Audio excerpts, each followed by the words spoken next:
Esto no es una noticia cualquiera. Esto es uno de esos momentos en los que la política estadounidense deja de ser aburrida, técnica y lejana, y se convierte en una pelea a plena luz del día. Sí, una pelea, porque el gobernador de California, Gavin Newsom, decidió dejar de jugar a la diplomacia suave y empezó a devolver golpe por golpe a Donald Trump. Y no con insinuaciones, no con medias tintas, sino con datos, sarcasmo y una ironía que duele más que cualquier discurso formal. Así que ponte cómodo, dale like desde ya si te interesa este tipo de análisis y maquillaje y quédate hasta el final porque la pregunta que vamos a dejarte al cierre no es menor. Todo comienza con una pregunta que, en boca de cualquier otro político, sonaría exagerada, pero que en boca de Newsom viene acompañada de cifras muy concretas. El gobernador de California plantea algo que roza lo impensable. ¿Por qué California debería seguir pagando impuestos federales? Newsom recuerda, y esto no es opinión, son números, que California entrega más de $85,000 millones adicionales al gobierno federal de lo que recibe. Es decir, California pone mucho más de lo que le devuelven. Es el estado más poblado, uno de los más ricos, y si fuera un país independiente, tendría el cuarto PIB más grande del mundo. El cuarto. Solo detrás de potencias como Estados Unidos, China y Japón. Y aún así, según denuncia el gobernador, el llamado régimen de Trump no solo ataca constantemente a California, sino que se niega a devolver dinero que los propios contribuyentes californianos pagaron, incluso en situaciones críticas. Newsom menciona directamente los fondos federales que deberían haber servido para ayudar a los sobrevivientes de los incendios en Los Ángeles, reconstruir casas, pagar alquileres, empezar de nuevo. Nada, el dinero no volvió. La frase de Newsom es demoledora. Si Trump no quiere ofrecer lo mínimo a los californianos, quizás sea momento de que California retenga recursos al gobierno federal.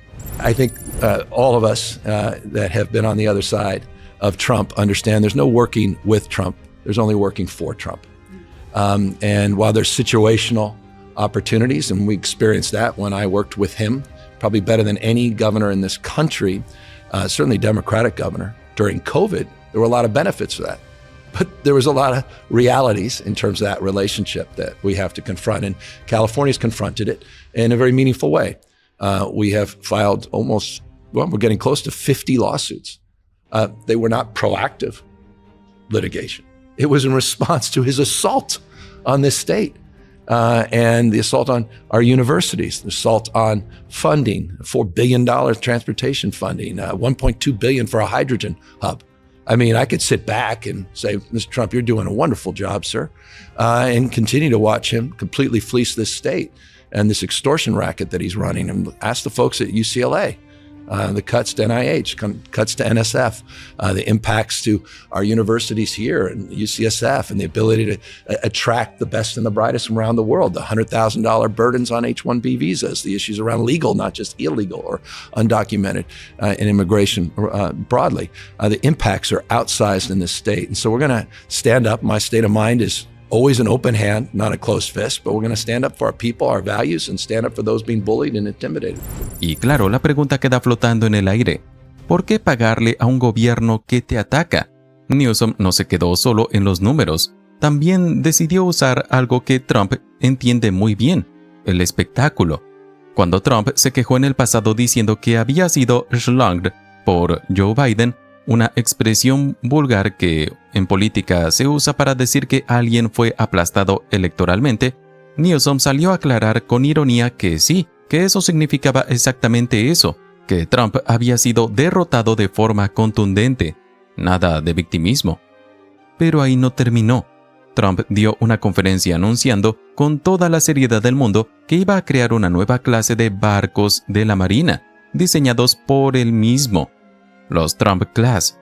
Sí, así como lo oyes. En medio de una inflación alta, aumento de desempleo, precios de los alimentos por las nubes y tarifas eléctricas disparadas, Trump estaba pensando en ponerle su nombre a barcos. La respuesta de Newsom fue publicar una imagen de Kim Jong-un. El mensaje era claro y no necesitaba explicación. Culto a la personalidad en su máxima expresión. Newsom también criticó duramente otras obsesiones de Trump, cambiar ilegalmente el nombre del Kennedy Center a Trump Kennedy Center, vandalizar espacios públicos, colocar placas doradas con publicaciones de Truth Social en la Casa Blanca, llamar Sleepy Joe a Biden y atacar a Barack Obama como uno de los presidentes más divisivos de la historia. La pregunta que plantea el gobernador es tan simple como incómoda. ¿Qué demonios está haciendo mientras la gente no puede pagar la renta? Y ojo, porque aquí no habla solo Newsom. Esto se conecta con denuncias más amplias sobre corrupción y despilfarro. Se supo que Kash Patel ordenó gastar más de $1 millón de dinero público en una flota de BMW X5, en lugar de las tradicionales Chevrolet Suburban, simplemente porque quería un BMW para él y su pareja, además de jets privados. Newsom respondió con una imagen burlona de Patel en un BMW en miniatura. Ridiculizar al poder a veces es la forma más efectiva de exponerlo. Uno de los puntos más graves llega con el tema Epstein.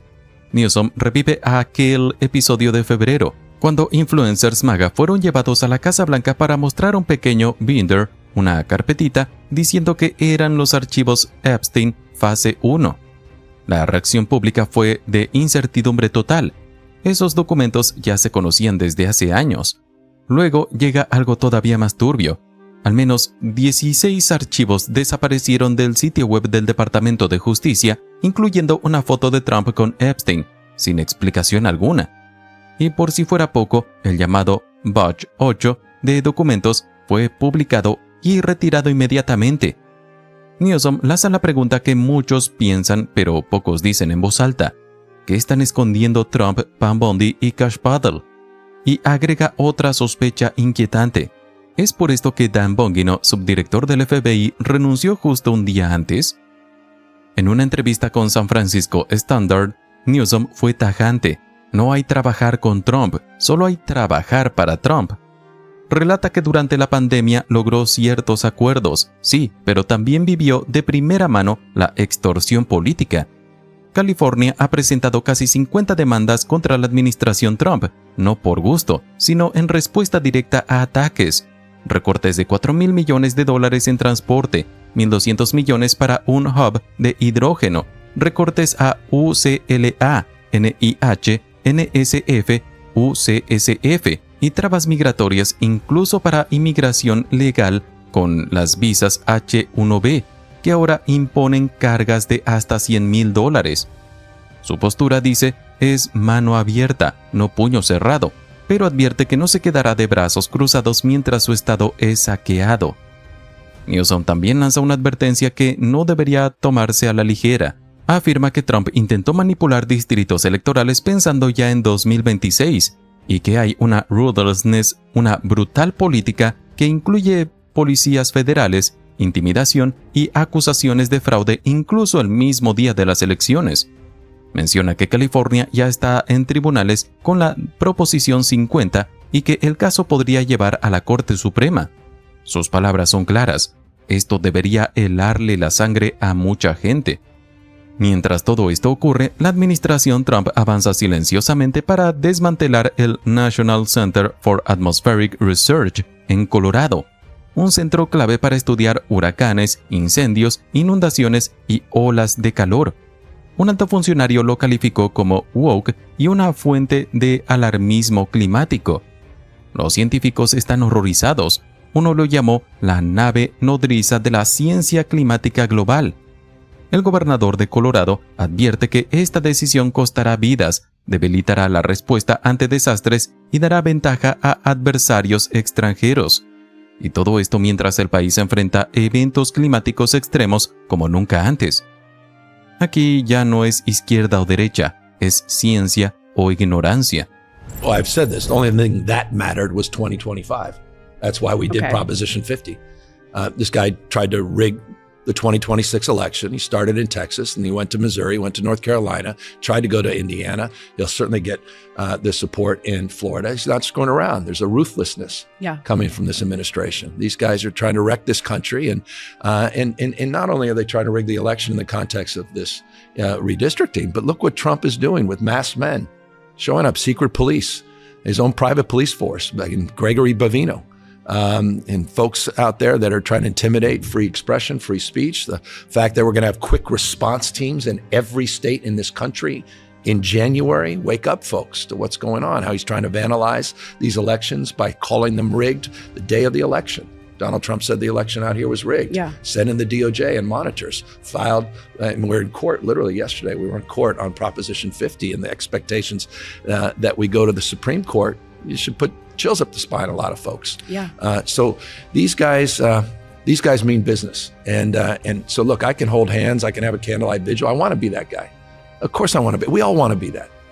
But meanwhile, we can watch this country become completely unrecognizable unless we stand up and fight back. And that's what Prop 50 was. I know others have not done that in their homes, their states. They have the ability to do it. They have a different state of mind. I appreciate that. Yeah. And they all are promoting the future. I'm dealing with the cards that are dealt. Do you think other governors should do that? I think we need to. And it's not. I'm not looking to create a rift there. Sure. These are my friends, and we've worked very collaboratively together. But I take this moment perhaps more seriously than others because I've seen it firsthand. I've been up close to what this guy's doing, the corruption, venality that's going on. I mean, the next level corruption, the crony capitalism, the state capitalism, and how many corporate leaders out here in this great state of ours have sold out. That's why I did these knee pads on my Patriot site. It's why I'm pushing back in terms of my social media. It's code red. Yeah. Universities selling out, law firms selling out. They're destroying this country. So, And so we won't have a country if we don't win the midterms in 2026. So I love and I appreciate that. Newsom insiste en algo básico. Todos queremos ser protegidos, conectados y respaldados. Habla de comunidades latinas aterrorizadas, de gente viviendo con miedo y de la necesidad de liderazgo con claridad moral. I mean, I've said this a million times. We all want to be protected, connected, respected. And I don't like when people talk down to people or past people. Open hand, not a closed fist. It extends back to the Trump question too. I'm not habitually wired like that, but I also am going to stand up for people that are being attacked and threatened, and institutions and human beings that are fearful and anxious. I mean, communities on edge in the Latino. I mean, it's just disgrace what's going on in this country. So that's the line. But when it comes to humanity, I'm just trying to pull that out of folk. También aborda un tema clave, la inteligencia artificial. California concentra 32 de las 50 principales empresas de IA del mundo, y Newsom afirma que eso implica responsabilidad. Ha firmado 18 leyes sobre inteligencia artificial, liderando en privacidad, protección infantil, marcas de agua digitales y regulación de modelos avanzados, sin frenar la innovación.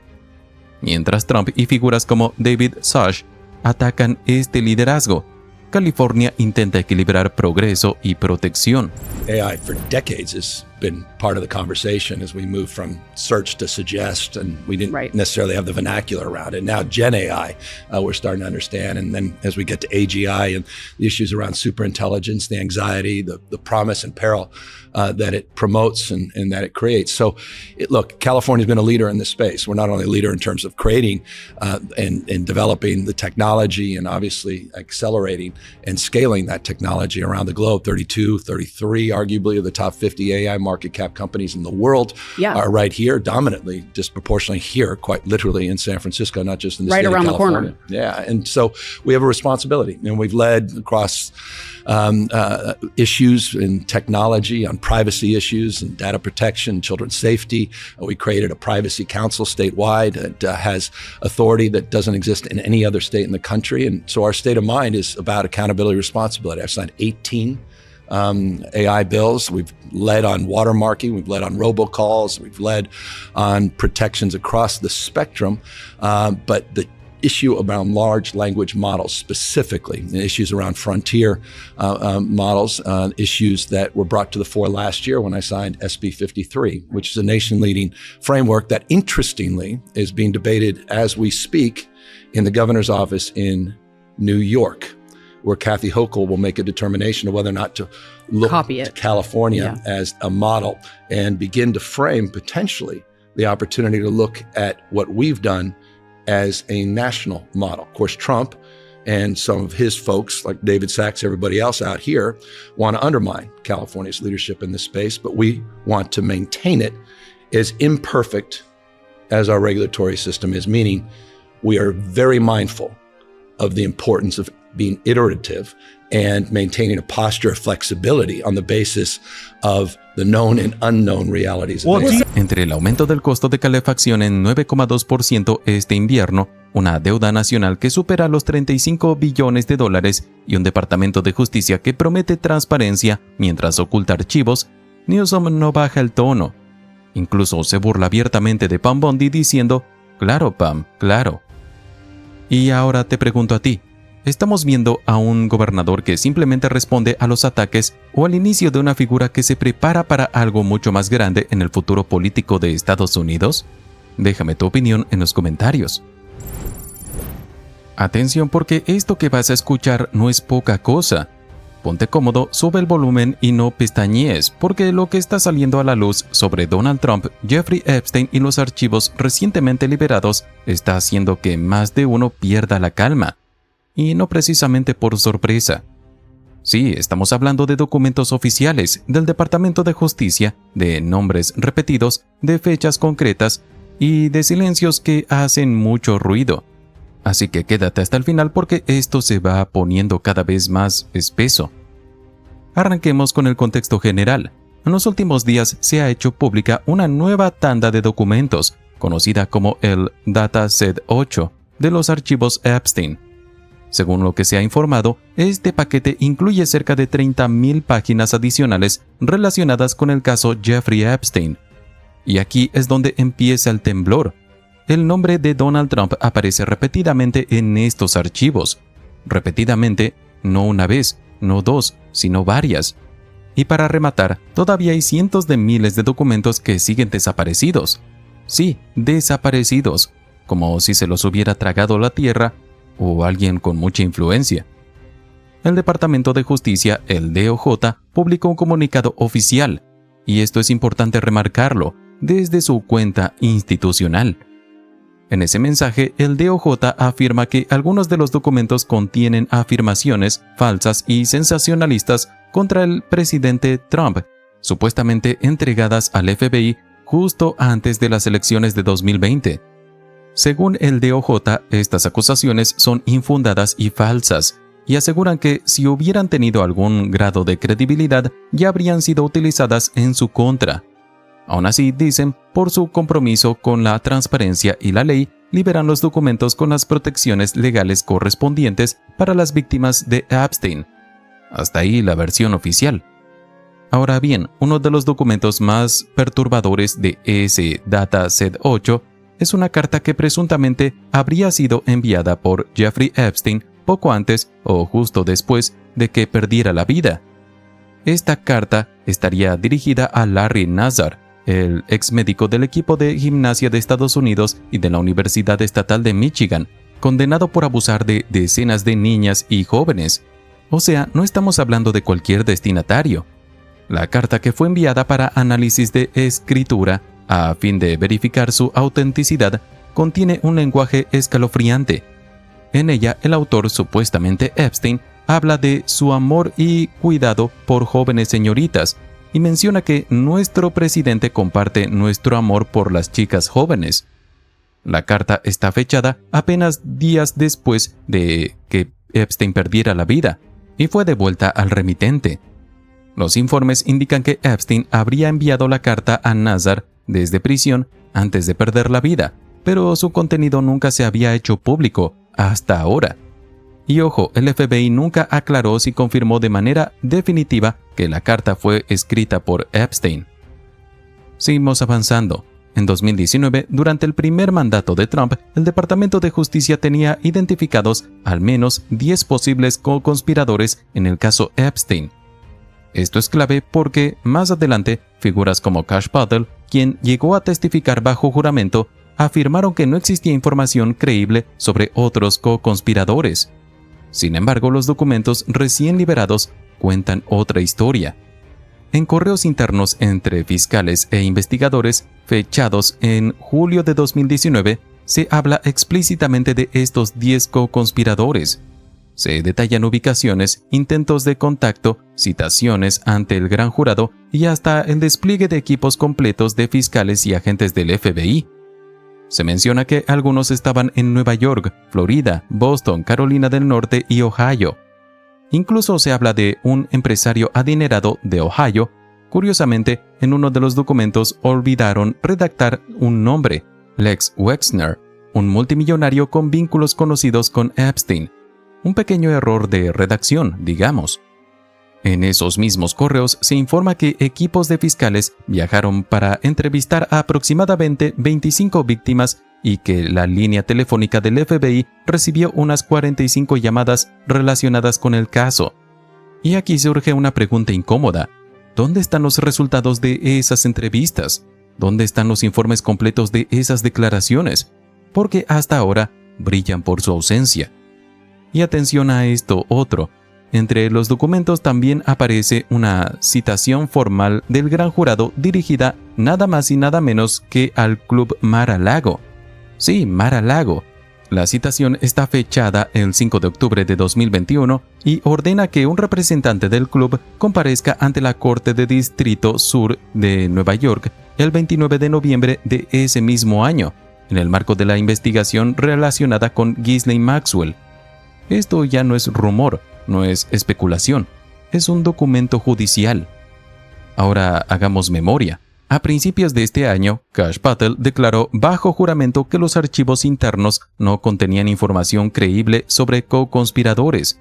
Pero esos correos de 2019 muestran a fiscales persiguiendo activamente a 10 personas, emitiendo citaciones y coordinando entrevistas con víctimas. Algo no cuadra. Y no hace falta ser Sherlock Holmes para notarlo.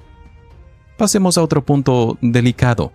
En una investigación paralela relacionada con Steve Bannon y el esquema We Build the Wall, por el cual fue indultado a nivel federal por Trump y luego se declaró culpable en un caso estatal, los investigadores encontraron en el teléfono de Bannon una foto de Donald Trump junto a Ghislaine Maxwell. La imagen fue hallada el 11 de junio de 2021 durante un análisis forense del dispositivo. El hallazgo fue publicado entre fiscales, aunque luego se indicó que no era necesario tomar ninguna acción adicional al respecto. Otra vez, nada que ver aquí, sigan circulando. Y ahora llegamos a uno de los documentos más explosivos, un correo fechado el 8 de enero de 2020 entre fiscales federales de Nueva York.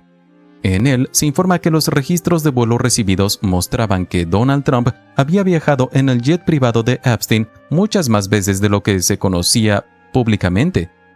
Según ese correo, Trump figura como pasajero en al menos 8 vuelos entre 1993 y 1996, incluyendo 4 vuelos en los que también estaba presente Ghislaine Maxwell. En uno de los vuelos de 1993, los únicos pasajeros listados eran Epstein y Trump. En otros vuelos aparecen Maria Maples, Tiffany Trump y Eric Trump. También se menciona la presencia de mujeres que podrían ser testigos en el caso Maxwell. Todo esto, según los fiscales, para evitar sorpresas más adelante en el proceso. Además de documentos y correos, los archivos del FBI incluyen declaraciones de terceros. Por ejemplo, un reporte fechado el 27 de octubre de 2020 recoge el testimonio de un ex chofer de limusina que aseguró haber transportado a Trump en el 95 en el área de Dallas-Fort Worth. El testigo relató que escuchó conversaciones telefónicas del entonces empresario que le resultaron profundamente perturbadoras, incluyendo referencias a Jeffrey Epstein y al abuso de una joven. El propio documento aclara que estas declaraciones están registradas como parte del archivo y no constituyen pruebas verificadas, pero ahí están. Otro testimonio, también incluido en los archivos, menciona una supuesta invitación a una fiesta en Mar-a-Lago, descrita por una tercera persona como un evento para damas de compañía. El documento, fechado el 9 de octubre de 2020, relata una conversación entre 2 mujeres y menciona a Trump como anfitrión. Nuevamente, el propio archivo subraya que se trata de declaraciones registradas, no de hechos comprobados, pero otra vez están en el expediente. Mientras todo esto sale a la luz, el Departamento de Justicia, bajo figuras como Pam Bondi y Cash Patel, insisten en que las acusaciones son falsas y sensacionalistas, que no hay base, que no hay credibilidad, que el público debe sacar sus propias conclusiones. Y aquí es donde estamos nosotros, como audiencia, porque una cosa es lo que se dice oficialmente y otra muy distinta es lo que muestran los documentos, las fechas, los correos internos y las contradicciones. Nadie te está diciendo qué pensar. Lo que sí se está haciendo es poner toda la información sobre la mesa. Y ahora, para cerrar, te dejo con una pregunta directa, sin rodeos. Viendo todo lo que aparece en estos documentos oficiales, las fechas, los nombres y las contradicciones evidentes, ¿crees que ya sabemos toda la verdad sobre el caso Epstein y el papel de las figuras más poderosas? ¿O apenas estamos viendo la punta del iceberg? Déjame tu comentario aquí abajo. Esto no es el típico escándalo que dura un par de horas y luego desaparece, no. Esto es mucho más grande, más profundo y francamente más oscuro. Agárrate porque en un giro que pocos habrían imaginado hace apenas unos meses, los propios seguidores de Donald Trump están pidiendo su impeachment. Sí, escuchaste bien, sus propios seguidores. Y no cualquiera. Antiguos aliados políticos de primer nivel y todavía más impactante, sobrevivientes del caso Epstein que votaron por Trump, ahora exigen que se vaya. Arranquemos por lo más llamativo. Ya no estamos hablando solo de demócratas o críticos históricos de Trump. Estamos hablando de personas que lo apoyaron, que confiaron en él, que lo defendieron en elecciones y debates, y que ahora dicen hasta aquí. Una de las figuras más ruidosas en este punto ha sido nada menos que Marjorie Taylor Greene, conocida precisamente por ser una de las aliadas más fieles de Trump. Después de revisarse el lote 8 de documentos relacionados con Jeffrey Epstein, Greene publicó un mensaje demoledor. Según sus propias palabras, lo que vio es horrible. Afirmó que Trump la llamó traidora por exigir la liberación de los archivos Epstein y por ponerse del lado de mujeres que, según ella, fueron abusadas, encarceladas y traficadas. Greene fue todavía más lejos al decir que solo personas malvadas esconderían esto y protegerían a quienes participaron. Palabras fuertes, durísimas, viniendo de alguien que hasta hace poco defendía a capa y espada al presidente. Y aquí es donde la sátira casi se escribe sola. Cuando incluso tus aliados empiezan a llamarte malvado, algo claramente no está funcionando en tu narrativa de cacería de brujas. Pero si lo de Greene ya es grave, lo que viene después es todavía más contundente. Hallie Robson, sobreviviente del caso Epstein, declaró públicamente que ya no apoya a Donald Trump. Y esto es clave, Robson votó por Trump. No es un activista anti-Trump de manual, no es alguien que nunca lo quiso. Es una sobreviviente que creyó en él hasta ahora. Robson explicó que durante mucho tiempo no escuchó nada que implicara directamente a Trump. Sin embargo, todo cambió cuando empezó a conocer a otras sobrevivientes de distintos países y estados y escuchó sus historias. Como ella misma dijo, desde su experiencia como sobreviviente, les cree. Y por eso fue tajante, retira cualquier apoyo previo a Trump, se declara asqueada de esta administración y pide la renuncia de Pam Bondi y Cash Patel. Incluso fue más allá al decir que le gustaría ver a Trump, el número 47, en un impeachment, es decir, sometido a un juicio político. Cuando se le preguntó si Bondi debería enfrentar cargos por desacato, Robson fue clara. Según ella, debería enfrentar consecuencias incluso mayores. A este coro se sumó también la cuñada de Virginia Giuffre, una de las víctimas más conocidas de Epstein, quien lamentablemente perdió la vida por mano propia tras años de abusos y traumas. Su testimonio es demoledor y apunta directamente al Departamento de Justicia. Ella calificó la actuación del Departamento de Justicia como insultante e incompetente. Señaló algo que ha indignado a muchos. Los nombres de posibles perpetradores aparecen tachados, mientras que los nombres de las sobrevivientes permanecen visibles. Y según ella, eso contradice totalmente el discurso oficial de proteger a las víctimas. También denunció que el presidente de Estados Unidos parece más preocupado por proteger a personas ricas y poderosas potencialmente involucradas en estos crímenes, que por hacer justicia a quienes han luchado durante décadas. Para ella, el caos alrededor de estos archivos no es accidental, sino intencional. Pero dejó claro algo: están observando y no van a dejar de luchar. En medio de todo esto, el congresista demócrata Ro Khanna confirmó algo explosivo. Hay denunciantes dentro del FBI y el Departamento de Justicia que se han acercado a su oficina.